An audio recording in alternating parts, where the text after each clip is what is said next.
अस्सलामुअलैकुम जनाब, कैसे मिजाज हैं आप सबके। दुआ है कि आप सब शाद रहें, आबाद रहें। प्यारे दोस्तों, अक्सर आपने इलेक्ट्रिकल के हवाले से सिंगल फेस और थ्री फेस का नाम तो सुना ही होगा। तो आज की इस वीडियो में मैं खुलासा करने वाला हूं इस सिंगल फेस और थ्री फेस के पूरे कॉन्सेप्ट का कि इसका क्या मतलब होता है और इन दोनों में क्या फ़र्क है। तो ये वीडियो आपके बहुत से कॉन्सेप्ट को क्लियर करने वाली है, तो इस वीडियो को आपने शुरू से आखिर तक पूरा देखना है। तो सबसे पहले बात करते हैं जी कि फेस क्या होता है, इस फेस का क्या मतलब है। जैसा कि आपने मुख्तलिफ रिहायशी कॉलोनियों या टाउन्स के बारे में सुना होगा कि फुला कॉलोनी का ये फेज 1 है, ये फेज 2 है। जैसा कि मैं आपको मिसाल दूं कि मॉडल टाउन फेज 1 फेज 2, या फिर इसी तरह से एक मिसाल दी जाती है कि फुला बंदा बहुत बड़े गम से दो चार हुआ और वो अभी तक इस फेज से बाहर नहीं निकल पाया। तो फेस का मतलब इंग्लिश डिक्शनरी के अंदर प्यारे दोस्तों होता है हालत, यानी कि वो अभी तक इस फेज से, इस हालत से बाहर नहीं निकल पाया। अब उसके बाद हम जानते हैं कि किसी भी चीज में से इलेक्ट्रिकल करंट को गुजारने के लिए या फिर किसी चीज को, किसी लोड को ऑन करने के लिए, ख्वाह वो कोई बल्ब हो, पंखा हो, वॉशिंग मशीन हो या फिर कोई भी चीज हो, हमेशा दो तारों की जरूरत होती है। एक को कहते हैं हम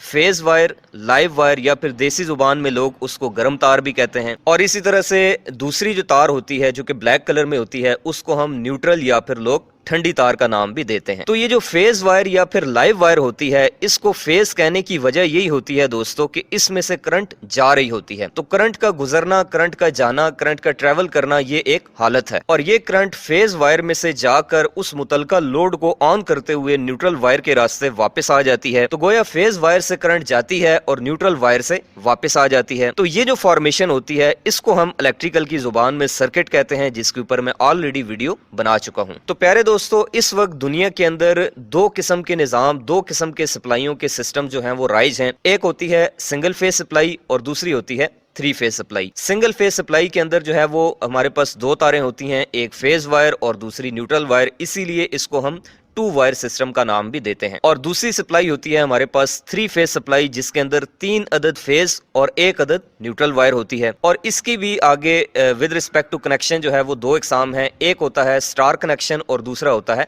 डेल्टा कनेक्शन। स्टार के अंदर जो फॉर्मेशन होती है वायर्स की, इसको हम कहते हैं 3 फेज 4 वायर सिस्टम, और जो डेल्टा सिस्टम होता है इसको हम कहते हैं 3 फेज 3 वायर सिस्टम। तो अब प्यारे दोस्तों, मैं आपको थोड़ी सी मजीद गहराई में लेके जाने वाला हूं। तो अब यहाँ पर आपने अपनी सांस जो है वो थोड़ी रोक के रखनी है। तो प्यारे दोस्तों, इलेक्ट्रिकल टेक्नोलॉजी का जो पूरा पहाड़ है, पूरी जो बुनियाद है, वो 3 अदद मशीनों के ऊपर जो है वो खड़ी है, इस पे कायम है। यानी कि ये जो 3 मशीनें हैं, ये इलेक्ट्रिकल के अंदर रीढ़ की हड्डी की हैसियत रखते हैं, जो कि हैं जनरेटर, मोटर और ट्रांसफार्मर। और इसी तरह से इन तीनों मशीनों की भी आगे जो है वो दो इकसाम है, यानी कि सिंगल फेज मोटर्स और 3 phase Motors, single phase generators और 3 phase generators, single phase transformers और 3 फेज ट्रांसफार्मर्स। अब ये जो जनरेटर होता है ये बिजली को पैदा करता है, ट्रांसफार्मर उसको कंट्रोल करता है, यानी कि कम या ज्यादा करता है, और मोटर उस बिजली को इस्तेमाल करती है। तो बुनियादी तौर पर प्यारे दोस्तों, जितने भी जनरेटर्स होते हैं जो कि पावर हाउसेज में लगे होते हैं, जो बिजली बनाते हैं और उसके बाद हमारे पूरे मुल्क की जो बिजली की जरूरियात हैं वो पूरी होती हैं, तो वो जो बड़े बड़े जनरेटर्स होते हैं जिनकी रेटिंग मेगावाट्स के अंदर होती है, वो सारे के सारे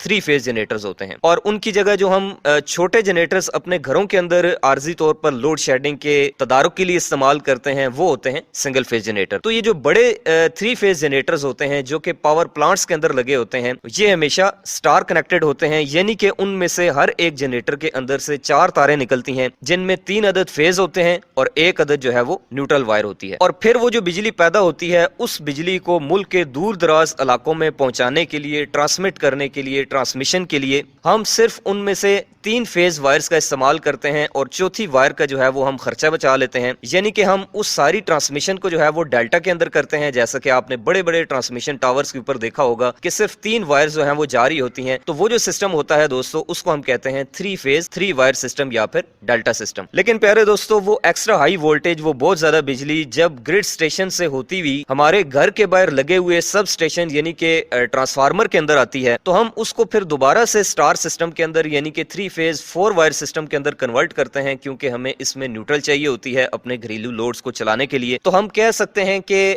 जो ट्रांसमिशन होती है वो 3 फेज 3 वायर सिस्टम के अंदर होती है, और जो लोकली डिस्ट्रीब्यूशन होती है बिजली की, वो 3 फेज 4 वायर सिस्टम के अंदर होती है। तो प्यारे दोस्तों, आपने अपने घरों के आसपास गलियों में या फिर कॉलोनीज वगैरह के अंदर 2 किस्म के बिजली के खंबे या फिर जो पोल्स होते हैं वो देखे होंगे। एक होते हैं सीमेंट वाले खंबे जिनकी हाइट थोड़ी सी ज्यादा होती है, और दूसरे होते हैं लोहे वाले खंबे जिनकी हाइट थोड़ी सी कंपैरेटिवली कम होती है। तो ये जो सीमेंट वाले खंबे होते हैं प्यारे दोस्तों, इनके ऊपर आपने देखा होगा कि 3 तारें बिल्कुल ऐसे हॉरिजेंटली चल रही होती हैं। तो इनके अंदर दोस्तों वोल्टेज होते हैं 11 केवी, यानी कि ये 11 केवी की लाइंस होती हैं जो कि 3 फेज 3 वायर सिस्टम यानी कि डेल्टा सिस्टम के अंदर लाई करती हैं। तो इस 11 केवी को एक आम कंज्यूमर के इस्तेमाल के काबिल वोल्टेज बनाने के लिए प्यारे दोस्तों हम आगे एक अदर ट्रांसफार्मर यूज करते हैं जो कि स्टेप डाउन होता है, जो कि उस 11 केवी को फिर 400 वोल्ट में कन्वर्ट कर देता है और आगे 3 फेज 4 वायर सिस्टम में कन्वर्ट कर देता है, और उसके बाद से आगाज होता है डिस्ट्रीब्यूशन का। और इस काम के लिए फिर लोहे वाले खंबे इस्तेमाल किए जाते हैं जिनके ऊपर आपने देखा होगा कि 4 तारें जो हैं वो वर्टिकली ट्रेवल कर रही होती हैं ऊपर नीचे। तो इस सिस्टम को हम कहते हैं प्यारे दोस्तों 3 फेज 4 वायर सिस्टम। तो ये जो 4 तारें ऊपर नीचे वर्टिकली जा रही होती हैं, इनमें सबसे ऊपर जो है वो 3 अदद फेज होते हैं जिनकी इंडिकेशन जो है वो हम रेड, येलो और ब्लू फेज के अंदर करते हैं, और सबसे नीचे वाली जो तार होती है वो न्यूट्रल होती है। इसके अलावा बाद रिहायशी इलाकों के अंदर या कॉलोनीज के अंदर एक 5वीं तार भी एक्स्ट्रा डाली जाती है जो कि स्ट्रीट लाइटिंग के पर्पस के लिए होती है, उनको सप्लाई देने के लिए होती है। तो प्यारे दोस्तों जितने भी 3 फेज कंज्यूमर्स होते हैं उनको डायरेक्टली इन्हीं 4 तारों की मदद से एक 4 कोर केबल के जरिए 3 फेज मीटर लगाकर जो है वो उनको बिजली का कनेक्शन दिया जाता है। लेकिन जो सिंगल फेज कस्टमर्स होते हैं उनके लिए सिर्फ एक फेज और एक न्यूट्रल जो है वो आगे पहुंचाई जाती है और उनको सिंगल फेज मीटर के जरिए जो है वो फीड अप किया जाता है, जिनकी तरतीब कुछ इस तरह से होती है कि सबसे ऊपर वाला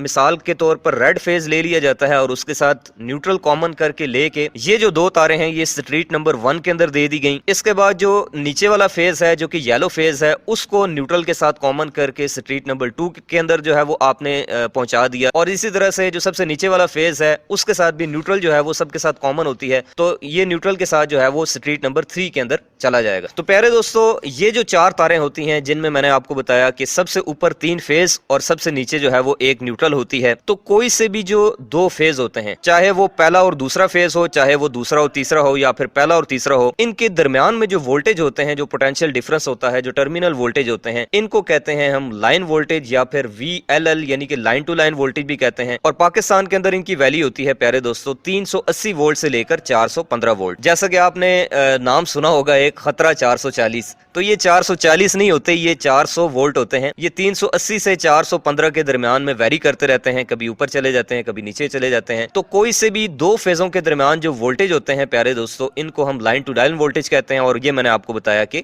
400 वोल्ट होते हैं। इसी तरह से कोई सा भी एक फेज, चाहे वो रेड हो, येलो हो, ब्लू हो, तीनों में से कोई एक फेज के न्यूट्रल के दरमियान जो वोल्टेज होते हैं इसको हम कहते हैं फेज वोल्टेज या फिर V line to neutral voltage, और ये होते हैं 220। ये वैसे 230 या 240 तक भी चले जाते हैं, लेकिन एक जो स्टैंडर्ड फिक्स किया गया है वो 220 वोल्ट है। जो आम छोटे घरेलू सार्फिन होते हैं जो कि 5 किलोवाट से नीचे नीचे होते हैं, सिंगल फेज मीटर के जरिए जो है वो सिंगल फेज सप्लाई यानी कि एक फेज और एक न्यूट्रल जो है वो एक 2 कोर केबल के जरिए प्रोवाइड की जाती है। और जो इससे ऊपर बड़े इलेक्ट्रिकल सार्फिन होते हैं, बड़े कंज्यूमर्स होते हैं, जैसा कि एग्रीकल्चर या फिर इंडस्ट्रियल, जो कि 7 या 10 किलोवाट से ऊपर होते हैं, उनको एक अदद 3 फेज मीटर लगाकर 3 फेज 4 कोर केबल के जरिए जो है वो डायरेक्टली 3 फेज और एक न्यूट्रल वायर का जो है वो कनेक्शन दिया जाता है। और फिर इसी तरह से इलेक्ट्रिक सप्लाई कंपनी की जानिब से सिंगल फेज और 3 फेज कनेक्शंस के अलग अलग टैरिफ यानी कि रेट लिस्ट भी जो है वो मुतय्यन की जाती है। तो ये तो बात थी प्यारे दोस्तों सिंगल फेज और 3 फेज वायरिंग की। इसी तरह से आगे मशीन्स के अंदर भी कैटेगरीज हैं। कुछ मशीनें जो हैं वो सिंगल फेज सप्लाई के ऊपर ऑपरेट होती हैं, कुछ मशीनें जो हैं वो 3 फेज सप्लाई के ऊपर ऑपरेट होती हैं। इसी तरह उन मशीनों के अंदर जो वाइंडिंग्स होती हैं वो भी कोई सिंगल फेज वाइंडिंग होती है और कोई 3 फेज वाइंडिंग होती है। तो ये इलेक्ट्रिकल के अंदर प्यारे दोस्तों सिंगल फेज और 3 फेज का पूरा कॉन्सेप्ट है, यानी कि बुनियादी तौर पे जो मेन सप्लाई है वो 3 फेज ही है। अगर आप उन तीनों फेजों में से कोई सा एक फेज और साथ में न्यूट्रल कॉमन करके ले लेते हैं तो उसको हम नाम देते हैं सिंगल फेज का। तो मैं उम्मीद करता हूं प्यारे दोस्तों कि आपको सिंगल फेज और 3 फेज का ये जो पूरा कॉन्सेप्ट है ये आपके दिमाग में उतर गया होगा। इसके बावजूद भी अगर आपको कोई चीज समझ नहीं आई या फिर आपकी कोई कंफ्यूजन रह गई है तो आप कमेंट बॉक्स में कमेंट करके मुझसे पूछ सकते हैं। इंशाल्लाह आपसे मुलाकात होगी किसी नेक्स्ट वीडियो में किसी और नए इंटरेस्टिंग कॉन्सेप्चुअल आइडिया और टॉपिक के साथ। तब तक के लिए अपना रखिएगा बहुत सा ख्याल। अल्लाह हाफिज।